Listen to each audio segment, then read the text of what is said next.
Okay, I'm using the online GDB and we are already in the C language over here. So you can see the C language over here and I have the code.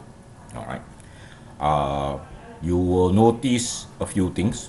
Firstly, I've declared a constant, all right, using the define, okay, which is this. Then, of course, I have our condition over here. All right, so we have our condition over here, this line over here, which is the if. Right. And since there is only one single statement, you do not actually need to enclose it in the curly bracket.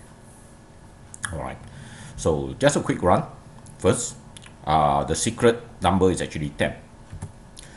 Okay, so so what is your guess? So let's say if we guess correctly, so 10. So this statement is correct. All right, guess equal to secret. So this line will run. So you guess that, followed by the secret number was 10. Right, so both lines get printed, including this, right, which is a nested, right, inside the if condition. Okay, so what is the difference if I give the wrong answer? Let's say 8. Then of course the condition now is false.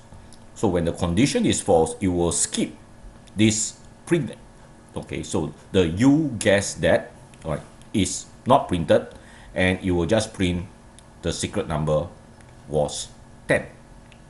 Okay, so if can be used as a way to skip certain things from operation.